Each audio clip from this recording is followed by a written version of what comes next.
से। आज का दिन बड़ा अहम क्योंकि आज अल्हम्दुलिल्लाह पाकिस्तान में है जी 11वां रोज़ा, यानी हम दूसरे अशरे में दाखिल हो चुके हैं।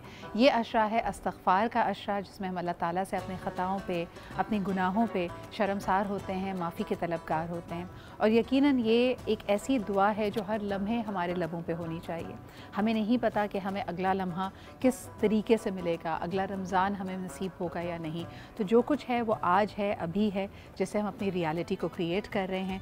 हम उम्मीद करते हैं कि आप भी हमें अपनी दुआओं में याद रखेंगे। आज के प्रोग्राम में भी हमारे पास ज़बरदस्त मेहमान मौजूद हैं, मुख्तलिफ़ मौज़ूआत पे आपसे गुफ्तगू होगी। हमेशा की तरह आपके लिए लेके आए हैं नई रेसिपीज़, लेकिन क्योंकि ये प्रोग्राम आप बराह रास्त कराची से देख रहे हैं तो आपको ये भी बताते चलें कि आज कराची में मुतवक्के हैं वज़ीर आज़म शहबाज शरीफ साहब, और यकीनन उनकी मुलाकातें भी मुतवक्के हैं। बहुत सारे मसाइल हैं जी, कराची के देरीना मसाइल हैं। उम्मीद करते हैं कि उनकी तरफ से नज़रसानी इस पर होगी और इन हालात का हल निकाला जा सकेगा। लेकिन बहुत सारे लोग ये भी कह रहे हैं कि जिस किस्म की सिचुएशन है इस वक्त, यकीनन ये जो इत्तेहाद बना हुआ था गुज़िश्ता दौर के, यानी गुज़िश्ता हुकूमत की अपोजिशन जमातों का, उनका साथ मिलकर बैठना इस वक्त एक 1 पॉइंट एजेंडा ये है कि मुल्क के लिए तैयारियां की जाएं नेक्स्ट इलेक्शंस के लिए। इसमें कितना वक्त दरकार है, क्या इससे पहले इफ़ेक्टिव पॉलिसी मेकिंग हो सकेगी, क्या आप ऐसे स्ट्रैटेजीज़ अपना सकेंगे जिससे आप मीडियम टर्म में भी कुछ रिलीफ लेके आएँ। और अभी सबसे बड़ा सवाल हमारे सालाना बजट का भी है कि ये बजट किस नौइयत का होगा। So we'll see how it all unfolds. और आज की जो आमद यहाँ पे मुतवक्के है वज़ीर आज़म साहब की, वो यकीनन मज़ार कायद पे भी हाज़िरी देंगे और मुख्तलिफ़ सियासी शख्सियात से उनकी मुलाकातें भी होंगी। प्रोग्राम को आगे लेकर चलते हैं। हमारे साथ हमेशा की तरह मौजूद हैं शेफ़ समिया। अस्सलाम वालेकुम समिया, क्या हाल चाल आपका? वालेकुम अस्सलाम सदरा, हाउ आर यू? और बहुत बहुत मुबारक हो आपको। आज अल्हम्दुलिल्लाह 11वां रोज़ा है, दूसरा अशरा मुबारक शुरू हो चुका है और आपकी रेसिपीज़ को बहुत पसंद किया जा रहा है। तो आज आपकी क्या रेसिपी है? आज सदरा we are making chicken burgers and it's a full fledged meal. तो we are making chicken burgers. अच्छा, while you will tell this, मैं दोबारा अलर्ट कर दूं कि हमारे एक्सपर्ट्स, हमारे हेल्थ एक्सपर्ट्स आ चुके हैं और उनसे थोड़ी ही देर में हमारी गुफ्तगू दोबारा शुरू होगी। अब बताइए आज इंग्रेडिएंट्स क्या क्या हैं? आज ingredients are first of all our chicken fillets. Chicken fillet हम यहाँ पे रख चुके हैं, यहाँ पे उनकी सीजनिंग रेडी है और उसके बाद फिर हम उनको एग वॉश करके यहाँ पे ब्रेड क्रम्स के साथ भी लगाएंगे। सही, सिंपल सा उसको फिर बाद में हल्का सा फ्राई करेंगे and then we are going to assemble our burgers. अच्छा मुझे बताओ, ये जो बर्गर्स की पैटीज होती हैं, इसके लिए ज़रूरी है कि जब आपने बन में उसको रखना है तभी आप इसको फ्राई करें? क्योंकि अक्सर ये होता है कि अगर उसको पहले फ्राई करके रख दिया तो फिर ये थोड़ी सी सॉगी सी हो जाती है, नॉट क्रिस्पी। तो क्या किया जाए? डबल फ्राई कर दें उसको। Okay, you can double fry it. पहले आप उसको पार्शियल फ्राई कर दें ताकि so the second time you do it, chicken को जितना ज़्यादा ओवर कुक्ड कर दें ना उतना वो ड्राई एंड हल्का सा चिचावट आता है। बिल्कुल सही है। तो उसको बेसिकली प्रिवेंट करने के लिए हम लोग उसको हाफ डन फ्राई करेंगे पहले। उससे वो कलर भी पूरा गोल्डन कलर नहीं आएगा, it will be a little lightish whitish colour. तो जो लोग ये टिप इस्तेमाल करते हैं कि वो इसको बेक कर देते दोबारा, यानी अपना ओवन रेडी रखते हैं और अगर उन्होंने पहले से फिलेस फ्राई भी किए हुए हैं तो right before they insert it in the बन, उससे पहले वो एक आध मिनट के लिए ओवन में डाल देते हैं। तो that can also be done. That can also be done, specially अगर आपने उसको फुल फ्राई ऑलरेडी कर चुके हैं and you don't want it to be over done, तो फिर आप उसको थोड़ी देर के लिए ओवन में रख दें तो ओवन के अंदर वो हल्का सा क्या कहते हैं जाग जाता है, जाग जाता है। ये अच्छी बात की आपने। अच्छा, मुझे आपसे ख़ास तौर पे एक फरमाइश करनी थी क्योंकि हम बहुत सारी ड्रिंक्स बना रहे हैं, तो मैंने कल परसों देखा कि लोगों ने कहा कि जी हेल्दी ड्रिंक्स भी होनी चाहिए। वैसे तो all of these are very refreshing, लेकिन लोगों ने कहा ग्रीन जूस की रेसिपी बताएं। राइट, तो लेट्स डू इट, क्योंकि ये जो हमारा अशरा है यकीनन इसमें ज़रा लोग फॉर्म में भी आ चुके हैं। आप थोड़ी सी शुगर कम भी कर सकते हैं, थोड़े से हेल्थ कॉन्शियस ज़्यादा हो सकते हैं। तो ग्रीन जूस जिसमें मुख्तलिफ कॉम्बिनेशंस हैं समिया, सेलरी, क्यूकम्बर, ग्रीन एप्पल्स, वो तरह तरह की चीज़ें डालते हैं। But we'd love to know your recipe of it. Definitely यहाँ पे हमारे पास थ्रू आउट रमज़ान डिफरेंट तरह की स्मूदीज़ हैं जिसके अंदर डिफरेंट बेरीज हैं, डिफरेंट फ्रूट्स हैं, इवन डिफरेंट वेजिटेबल्स भी हैं। लेकिन सिदरा आज जो है ना, आज हमारी आवाम के लिए अगर हम लोग बर्गर्स बना रहे हैं तो फिर उनकी मनपसंद की एक ड्रिंक बननी चाहिए। अच्छा, और वो क्या होगी? Oreo milk shake. You know, इन्होंने स्लो नहीं आना, इसके बाद ना आप बर्गर खाएं और ओरियो मिल्क शेक पी के लंबी तान के सो जाएं। वैसे मेरे जैसे बंदे के लिए ना वो वहाँ पे नजर आ रही है मुझे कोक, बर्गर के साथ मेरा कॉम्बिनेशन कोक का है। चलें एक दिन कोक ना कोक भी सर्व करेंगे। अच्छा जी, so what we are going to do, we'll let you get started with this. और मैं आपको जिस तरह बता रही थी कि हेल्थ एक्सपर्ट्स हमारे साथ ऑलरेडी मौजूद हैं।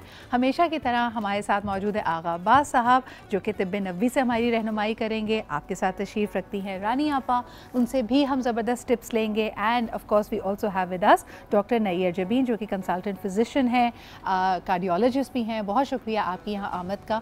और अपनी सेहत का ख्याल हम सब ने रखना है, और उसके लिए रोज़ा हमारे लिए बेहतरीन अमल है। आज अल्हम्दुलिल्लाह 11वां रोज़ा, इसके हवाले से बात करनी भी है। इस्तग़फ़ार का अशरा भी शुरू हो चुका है, लेकिन सबसे पहले टिप्स लेते हैं हमारे इस पैनल ऑफ एक्सपर्ट से।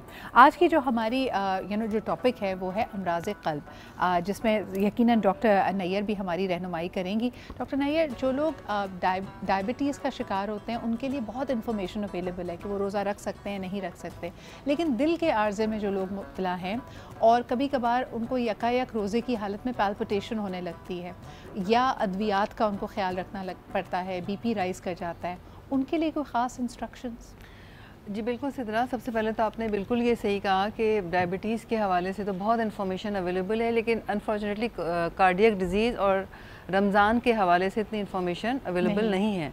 और बहुत से लोगों के जहन में बहुत सारे सवालात होते हैं, जिसमें से सबसे पहला जो बहुत इंपॉर्टेंट सवाल होता है कि कार्डियक कौन से पेशेंट ऐसे हैं जो रोज़ा रख सकते हैं और कौन से रोज़ा नहीं रख सकते। तो ये एक बहुत इंपॉर्टेंट सवाल है जो मैं आपके प्रोग्राम के तवज्जुह से लोगों को बताना चाहूँगी कि वो लोग जिनको रिसेंटली हार्ट अटैक हुआ है, या वो लोग जिनको रिसेंटली एंजियोप्लास्टी या बाईपास हुआ है, उनको रोज़ा अगर रिसेंटली हुआ है, विदिन 4 to 6 वीक्स नहीं हुए हैं अभी, तो उनको रोज़ा नहीं रखना चाहिए, क्योंकि 4 से 6 हफ्ते लगते हैं बॉडी को हील होने के लिए। सही। या आपको कार्डियक सिम्टम्स आ रहे हों कि सांस लेने में तकलीफ़ होना, सीने में दर्द होना, जो ख़ास सिम्टम्स होते हैं, और आपको नॉन कार्डियक डिजीज़ है, तो आपको अपने डॉक्टर से रुजू किए बगैर रोज़ा नहीं रखना चाहिए।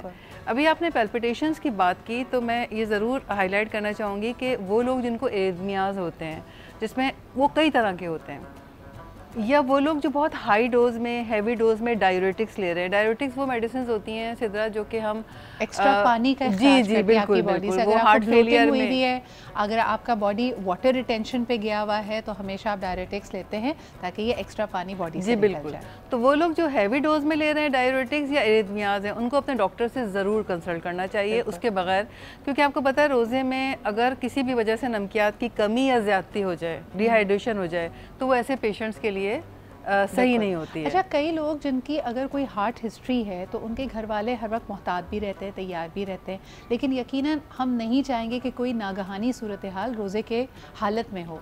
मुझे ये बताइएगा कि अगर कोई शख्स जिसकी कार्डियक हिस्ट्री है, उसमें उसको सीने में दर्द उठता है, अब हर पेन जो आपके चेस्ट में हो रहा है that can not be cardiac pain, तो उसको समझने का तरीका क्या है? Which pain you should immediately rush to the emergency? देखिए, आप वाइल्ड रोज़ा कह रही हैं या वैसे ही? वैसे भी जनरली अगर आप घर में मौजूद हैं, यकायक आपको पेन उठता है। आप देखें कि अक्सर हमारे यहाँ अब इतने लंबे रोज़े हैं, people have gastric problems as well. जैसे ही रोज़ा खोला तो यकीनन कई लोगों को हार्ट बर्न जैसी फीलिंग हो रही है। How do we distinguish? अच्छा देखिए, सबसे पहले तो कुछ रिस्क फैक्टर्स होते हैं जो आप में पहले से मौजूद होते हैं, ठीक है, कि अगर आपको हाई ब्लड प्रेशर है या कोलेस्ट्रॉल है या डायबिटीज़ का मर्ज़ है, आपको स्मोकिंग करते हैं, तो उन लोगों में ज़्यादा चांसेस होते हैं कार्डियक पेन के। अच्छा, कार्डियक पेन आपको पता है गैस्ट्राइटिस की वजह से भी कभी कभी इतना सीवियर पेन होता है कि पेशेंट हमारे पास कैजुअल्टी में आते हैं, बिल्कुल ऐसा लगता है कि उनको हार्ट अटैक हुआ हुआ है, एमआई हुआ हुआ है, लेकिन जब हम उनको एवेलुएट करते हैं तो पता चलता है कि वो गैस्ट्रिक प्रॉब्लम है। एक छोटा सा डिस्टिंग्विश मैं आपको बता सकती हूँ कि कार्डियक पेन यूजुअली बहुत लंबा नहीं चलते। एंजाइना के जो पेन होते हैं वो आपको कुछ सेकेंड्स, अगर आप एक्सर्शन कर रहे हैं, आप तेज़ चल रहे हैं, कोई एक्सरसाइज कर रहे हैं और आपको दर्द हुआ और आप बैठ गए, रेस्ट कर लिया, तो वो दर्द आपका कम हो जाता है, कम हो जाता है, ख़त्म हो जाता है। तो ये एक छोटा सा टिप होता है जो कि इसमें एक और मुझे हमेशा कंफ्यूजन रहती है, और उसके बाद मैं अपने बाकी मेहमानों से भी इस बारे में पूछूंगी कि जो डिफ्यूज्ड पेन होता है वो कार्डियक का पेन है, या बिल्कुल एक पॉइंट पे एक ही हिस्से में अगर बहुत तकलीफ उठ रही है तो वो कार्डियक पेन कहलाएगा? अच्छा देखिए, हम इस तरह बिल्कुल भी डिस्टिंग्विश नहीं कर सकते। कभी कभी तो सिर्फ आपको पता है कि स्टमक में पेन हो रहा होता है, वो कार्डियक होता है। कभी सिर्फ राइट साइड पे पेन होता है तो वो कार्डियक होता है। सिर्फ शोल्डर में पेन होता है तो वो कार्डियक हो सकता है। तो आप ये नहीं कह सकते। हाँ, टिपिकल पेन ज़रूर ऐसा होता है कि जो लेफ़्ट साइडेड चेस्ट पेन से स्टार्ट हुआ और वो लेफ़्ट आर्म में आता है, नेक में, जॉ में, ये एक टिपिकल पेन होता है। लेकिन आप ऐसा पेन है कि अगर राइट साइड पे है या राइट आर्म में है या आपके स्टमक की तरफ हो रहा है, तो आप उसको ये नहीं कह सकते कि 100% कार्डियक नहीं हो सकता। तो उसकी डायग्नोसिस और उसको एवेलुएट कराना बहुत ज़रूरी होता है। बहुत ज़बरदस्त बात। रानी आपा और आगा साहब भी हमारे साथ मौजूद हैं। इसकी भी कई टिप्स होती हैं, जैसे आपने कहा कि गैस्ट्राइटिस की वजह से भी आपको कई दफ़ा ऐसा पेन हो सकता है। आगा साहब तो हमारे लिए ज़बरदस्त रेमेडीज़ भी लेके आए हैं। रानी आपा, आप बताइए कि अगर किसी को दिल का आर्जा हो तो कोई ख़ास हर्ब्स, कोई ख़ास नुस्खे जो उनके दिल की सेहत को बेहतर रख सकें फिर? जी देखिए, दिल का आर्जा यकीनन एक बहुत तकलीफ दे आर्जा है और दिल का मरीज़ रोज़े रख सकता है। सबसे बड़ी उसके लिए खुशखबरी ये है कि अगर जैसे कि डॉक्टर साहिबा ने कहा कि अगर खुदा न खास्ता उसका बहुत रीसेंट है, अगर तब आप एहतियात कीजिए, तब एहतियात करें, वरना अदरवाइज़ उसको बहुत ज़्यादा फ़ायदा होगा। रोज़ा रखने से बहुत ज़्यादा फ़ायदा होगा। कुछ ऐसी दवाएं जो पेशाब आवर होती हैं, जिससे यूरिन बहुत ज़्यादा पास होता है, तो वो ऐसे पेशेंट को चाहिए कि रोज़ा खोलने के बाद ले लें और दिन के वक्त यानी सहरी में ना लें। सहरी में लेने से उनको पूरा दिन आप डिहाइड्रेट हो जाएंगे, आपको वीकनेस होगी और तबीयत की ख़राबी का सबब बन सकता है। दिल का जिन लोगों को आर्जा लाहक हो चुका है उनके लिए गाजर और अजवा खजूर सही। गाजर का ज़्यादा से ज़्यादा इस्तेमाल करें। आजकल देखिए मौसम और बेमौसम तमाम मौसमों में गाजर अवेलेबल है, उसका इस्तेमाल करें, उसका जूस लें और उसके साथ इस मौसम में अजवा खजूर का इस्तेमाल हद से ज़्यादा करें। सेब का इस्तेमाल दिल के पेशेंट के लिए बहुत ज़्यादा फ़ायदेमंद है। ऐसे तमाम लोग जो कार्डिक पेशेंट हैं उनको चाहिए कि अपनी ग़िज़ा के अंदर ऑयल बहुत ज़्यादा कम कर दें, क्योंकि इससे आपका जो कोलेस्ट्रॉल है LDL बहुत ज़्यादा बन जाता है और अगर रोज़े की हालत में उनका LDL नहीं बनता बल्कि HDL ज़्यादा बनने लगता है, जो उनकी हेल्थ के लिए बहुत ही फ़ायदेमंद होता है। बिल्कुल सही। अच्छा रानी आपा, एक सवाल करना चाहूँगी, आपने अजवा खजूरों का यहाँ पे जिक्र किया। आजकल अजवा खजूर की गुठलियों को पीस कर उसका पाउडर और उसकी पेस्ट भी मौजूद है और अक्सर कहा जाता है कि ये दिल के लिए बहुत अच्छी है। आप रेकमेंड करेंगी? बिल्कुल मैं करूँगी। और देखिए ये तमाम चीज़ें सुन्नत नबवी हैं और यानी एक मुद्दत से तिब नबवी के हवाले से अजवा खजूर खाइए और उसकी गुठली को ज़ाया ना करें। उसका बिल्कुल आजकल पेस्ट बनने लगा है, बाज़ार में अवेलेबल है, लेकिन वो लोग जो अजवा खजूर का इस्तेमाल करते हैं, मैं उनको ख़ुद कहती हूँ कि अजवा खजूरें खाने के बाद उसकी गुठली को धोकर रख लें और जब वो अच्छी तरह धुल जाए, सूख जाए, तो उसका सफ़ूफ बनाकर इस्तेमाल करें। वो उनके लिए बहुत ज़्यादा फ़ायदेमंद है। तो ये आपके लिए कुछ टिप्स हो गई। आगा साहब, आप क्या कहेंगे तिब नबवी की नज़र से? हमें बताइए। एक तो दिल, ऐसा लगता है कि वाकई जहन तो हमारा बोझल होता ही है, लेकिन जो भी गम है, स्ट्रेसेस हैं, वो जाके हमारे दिल पे क्यों हमलावर होता है? बिस्मिल्लाहिर्रहमानिर्रहीम। आप बिल्कुल वजह फरमा रही हैं मेरी बहन। दिल की बीमारी अक्सर ज़्यादा गुस्सा करने से भी आती है, ज़्यादा डिप्रेशन में रहने से भी आती है, लेकिन इससे भी ऊपर एक बात है जो हदीस में मिलता है कि ज़्यादातर हैवानों का गोश्त, यानी कि बकरा हो गया, गाय का गोश्त हो गया, जितने भी गोश्त हैं, अगर ज़्यादा मिक़दार में खाया जाए और मुसलसिल लोग पूरे पूरे हफ्ते भी मैंने देखा खाते हैं, वो आर्ज़ा क़ल्ब के शिकार हो जाते हैं, क्योंकि आपकी बॉडी में कोलेस्ट्रॉल बहुत ज़्यादा जमा हो जाता है, जिससे शरियानें बंद हो जाती हैं। गोश्त का इस्तेमाल कम से कम करें, हफ्ते में 2 दिन या 1 दिन करें। सब्ज़ियों का, दालों का इस्तेमाल आप ज़्यादा करें, तो आप ताहयात आर्ज़ा क़ल्ब में मुब्तला नहीं हो सकते हैं। और मेरे पाक नबी सल्लल्लाहु अलैहि वसल्लम ने फरमाया कि शहद को अपनी ग़िज़ा का हिस्सा बना लें, यानी कि रोज़ाना आप खा सकते हैं तो निहार मुँह खाइए, वरना हफ्ते में 2-3 मरतबा ज़रूर खाइए। उससे होता यह है कि मेरे मौला ने फरमाया कि दिल की जिला बढ़ाता है और शहद खाने से इंसान दिल का मरीज़ नहीं बन सकता। मेरे मौला रसूल खुदा सल्लल्लाहु अलैहि वसल्लम के एक सहाबी साद बिन अबी वक़ास रिज़वानुल्लाह अजमईन, वो शदीद अलील हो गए और उनको जब बीमारी की ख़बर मेरे मौला रसूल खुदा को पहुँची तो रसूल खुदा सल्लल्लाहु अलैहि वसल्लम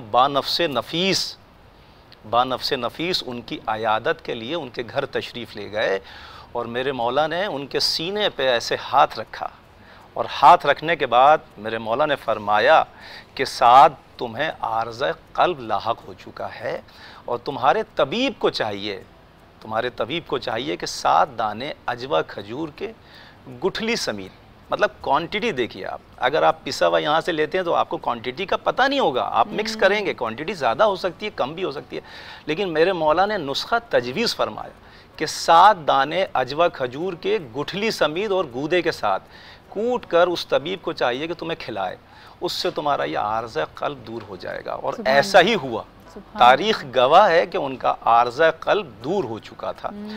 तो इस तरह के बहुत सारे नुस्खे हैं। और जैसे अभी रानी आपा ने फरमाया कि सेब का इस्तेमाल ज़्यादा रखें। देखिए सेब सुबह में सोने के बराबर फ़ायदा देता है। सुबह से मुराद मैं फजर सादिक की बात कर रहा हूँ। सुबह में सोने के बराबर फ़ायदा देता है, दोपहर में चांदी के बराबर फ़ायदा देता है, और रात में मिट्टी खाई सेब खाया बराबर है, कोई फ़ायदा नहीं है उसका। सुबह सादिक में नमाज फजर पढ़ने के बाद सेब खाइए और सेब को मामूल बना लीजिए, रोज़ाना सेब खाइए। और सेब भी इस तरीके से खाइए कि अच्छी तरह से सेब को धोइए, धोने के बाद उसकी फाँकें बनाइए और फाँक बनाने के बाद बिस्मिल्लाहिर्रहमानिर्रहीम कह के उसकी फाँक को सूंघिए, उसको सूंघिए, उसकी खुशबू को सक कीजिए। उसकी खुशबू में भी शिफा है और आर्ज़ क़ल्ब के लिए शिफा है, पल्पिटेशन के लिए शिफा है। ज़बरदस्त। इस आवर के हमारे पास आखिरी कुछ 6-5 मिनट हैं, लेकिन जैसा कि आपको प्रॉमिस किया था कि आगा अब्बास साहब हमारी स्पेशल नुस्खे लेके आए हैं ताकि आप दिल के आर्ज़े में आपको ये बहुत मुफीद लगेंगे। जी आगा साहब, आज तो बड़ी सारी चीज़ें हैं। जी हाँ, बिस्मिल्लाहिर्रहमानिर्रहीम। देखिए सिदरा, ये जो नुस्खा है जी, अगर किसी की शरियाने ब्लॉक हो जाएं जी, और या एंजियोप्लास्टी डॉक्टर उनको कह दें या उनको ओपन हार्ट सर्जरी कह दें, वो ये नुस्खा इस्तेमाल कर सकते हैं। सही। और ये जो नुस्खा है, जिन लोगों को एंजाइना है, पल्पिटेशन है, सीने में जलन है, पसीने बहुत ज़्यादा आते हैं, चेस्ट में पेन होता है, ये उनके लिए है। तो सबसे पहले मैं ये आसान वाला बता देता हूँ। देखिए 5 ग्राम सौंफ, सही, तकरीबन एक 2 स्पून आपने ले लिया। 5 ग्राम सौंफ है और 3 ग्राम ये धनिया है, साबुत धनिया। ठीक है। अब इसमें 11 अदद ये किशमिश हैं, नॉर्मल किशमिश। हाँ, 11 अदद किशमिश, नॉर्मल किशमिश 11 अदद गिनकर इसमें डाल लिए। अब इसको हमने रात को पानी वो जो दरियाई पानी, मीठा पानी है, और जिसको उबाल के हम ठंडा कर लेते हैं, उस पानी में हमने इसको भिगो के रख दिया और सुबह इसको चमचे से ऐसे हिला के मिक्स करके सिर्फ छान कर सिर्फ इसको पीना है। आपकी पल्पिटेशन, इख्तलाज क़ल्ब और सीने की जलन और पसीना ज़्यादा आता है, दिल में तकलीफ़ होती है, सब इससे आराम से दूर होता है। और ये बिल्कुल बेज़रर नुस्खा है, किसी किस्म का इसमें ज़रर नहीं है। सही हो गया। अच्छा, दूसरा जो ब्लॉकेज वाला मसला है, जिनको सजेस्ट किया जाता है कि जब ब्लॉक है, या तो आप स्टेंट्स डलवा लीजिए, एंजियोप्लास्टी करवाइए, या फिर ओपन हार्ट सर्जरी। एग्जैक्टली। तो उनके लिए ये गुले गाव ज़बान है, और इसको आप तकरीबन 7-8 फूल के करीब, ये तो ज़रा टूटे हुए फूटे हुए हैं, तो 7-8 फूल के करीब इसमें डाले आपने। और फिर इसके बाद एक ये लीमू है, इसको ओमानी लीमू भी कहते हैं, और ये अपने घर में आप बना सकते हैं। दरख्तों पे जो लीमू सूख जाता है, मतलब हमारे घर में, हर घर में तकरीबन लीमू के दरख्त आजकल मौजूद हैं, दरख्तों पे जो लीमू सूख जाता है इस तरीके का, उसको आप लीजिए और उसको बीच में से काट के वो लीमू भी आप उसमें पतीली में, एक पतीली में स्टील के भगोने में 2 गिलास पानी के अंदर आपने 2 चीज़ें डाल दी, ये उबल रही हैं, ठीक है, ये आहिस्ता आहिस्ता उबल रही हैं। फिर इसके बाद इसमें 1 चुटकी के करीब ये बालछड़ है, इसको सुम्बुल अल तैयब भी कहा जाता है, और इसको बालछड़ भी हमारे किसी का बाल है या ये नहीं, ये एक दरख्त की जड़ है। अच्छा, तो बालछड़ है। तो इसको 1 चुटकी से ज़्यादा ना डालें, 1 चुटकी से ज़्यादा डालेंगे तो नींद का गलबा आ जाएगा। 1 चुटकी सिर्फ डालिए इसमें, अब इसको भी पकने दीजिए, और इसको ऐसे बंद करके शॉपिंग बैग में संभाल के रखें, क्योंकि इसकी खुशबू से आपके घर में बिल्लियों की आमदोरफ्त शुरू हो जाएगी बहुत ज़्यादा, तो उससे बचने के लिए एहतियात कीजिए। अब ये 3 चीज़ें आपने हल्की आंच पे इसको दम देने के लिए रख दिया। जब आपने देखा कि दम देने के बाद 15 मिनट 20 मिनट के बाद 1 गिलास रह गया है, 1 गिलास जब रह जाए उसको छान कर निकाल लीजिए, और सुबह 1 कप चाय और शाम को 1 कप चाय अगर पिया जाएगा सिदरा, तो देखने में आया है ये नुस्खा तिब्ब नबवी का इतना लाजवाब नुस्खा है कि दिल की बीमारी बिलखुसूस ब्लॉकेज दूर होने में ये बड़ी मददगार साबित हुई है ये रेमेडी। और पूरे अरब में इसको बहुत ज़्यादा इस्तेमाल किया जाता है। अब पाक हिंद में भी मैंने बहुत सारे चैनलों पे इसको बताया है और लोगों ने बड़ा इससे इस्तेफादा हासिल किया और बेज़रर है, बिल्कुल किसी किस्म का कोई ज़रर नहीं है। आपसे इन दोनों नुस्खों के बारे में पूछना चाहूँगी। आपने कहा कि एंजाइना, पैल्पिटेशन, जब कोई मसला बहुत शदीद नौयत का नहीं हुआ तो आप ये कावा इस्तेमाल कर सकते हैं। दूसरा नुस्खा, अगर आपका काफ़ी एक्सट्रीम लेवल पे कुछ हुआ है तब आप इसको इस्तेमाल कीजिए। तो आगा साहब, जनरली प्रिवेंशन के लिए क्या इसका इस्तेमाल किया जा सकता है? देखिए, बहुत सारे लोगों को सिर्फ मस्कुलर पेन होता है और वो डर जाते हैं कि आर्जा कल्ब के मरीज़ बन चुके हैं। ऐसा नहीं है, मस्कुलर पेन है तब भी आप ये इस्तेमाल करें। और मस्कुलर पेन ज़्यादा तवील अरसे तक रहता है, 2 दिन 3 दिन तक रहता है, तो आपको वैसे ही समझ जाना चाहिए कि इसका कल्ब के मर्ज से कोई ताल्लुक़ नहीं है। बिल्कुल सही। आगा साहब, मेरे ख्याल में आखिरी मिनट रह गया है, मैं जल्दी से डॉक्टर नैयर से भी टिप ले लूँ। मुझे ये बताइए कि जैसे आपने कहा कि अगर तो कोई ट्रीटमेंट रिसेंटली आपने नहीं करवाया है तो आप यकीनन रोज़ा रख सकते हैं। जो लोग आर्ज़ाए क़ल्ब में या जिनकी कार्डियक हिस्ट्री है उनको, लेकिन किन चीज़ों की एहतियात करनी चाहिए? Very quickly. जी बिल्कुल, वो पेशेंट जो कि स्टेबल हैं मेडिकेशन से, वो बिल्कुल रोज़ा रख सकते हैं, लेकिन कुछ एहतियाती तदाबीर जैसे कि आपने इंट्रोडक्शन में भी बोला था। देखें, सबसे पहले तो एक छोटा सा फार्मूला हम लोग बताते हैं अपने पेशेंट्स को, D3 या 3D कह लें। 3 Ds अगर आप फॉलो करते हैं तो आप बहुत आराम से ना सिर्फ रोज़ा रख सकते हैं कार्डियक पेशेंट, बल्कि एक हेल्दी लाइफ गुजार सकते हैं। सही। सबसे पहला जो डी है वो है डाइट, हेल्दी डाइट, मुतवाज़िन डाइट, सिंपल डाइट। सही। देखिए, हमारे रसूलुल्लाह का भी यही जो है, उनका भी, उनकी तरफ से भी ये हिदायत है कि आप सादा खाना खाएं। बिल्कुल सही। तो आप सिंपल रखिए अपनी डाइट को, जितनी भी ऑयली चीज़ें हैं, तली हुई चीज़ें हैं, उससे आप बचें। अपने ग़िज़ा में सब्जियों और फलों का इस्तेमाल ज़्यादा करें। सहरी में आपको कार्बोहाइड्रेट चाहिए, प्रोटीन्स चाहिए सहरी में आप, लेकिन आप ऑल्टरनेटिव यूज़ कर लें। पराठे की जगह पे आप सादा चपाती के ऊपर आ जाइए। बिल्कुल सही। फिर दूसरा डी है ड्रिल, यानी एक्सरसाइज आपने कंटिन्यू रखनी है with the advice of your doctor. आप टाइमिंग ज़रूर चेंज कर सकते हैं उसके, और एग्रेसिव ना हो, बेशक हाई इंटेंसिटी ओवर आपने ना एग्जर्ट करना है ना ओवर। और तीसरा जो डी है वो आपका होता है कि आपने ड्रग्स, मेडिकेशंस आपने टाइम पर लेनी है। ज़बरदस्त। तो ये तीनों चीज़ें अगर आप देखते हैं, आपकी डाइट, आपकी ड्रिल यानी activity, physical activity, and lastly drugs यानी जो मेडिसिन हैं, इनका आप बाकायदा इसका सिलसिला जारी रखिए। हमारे साथ मौजूद है आगा अब्बास साहब, रानी आपा and doctor Nayyar. Thank you very much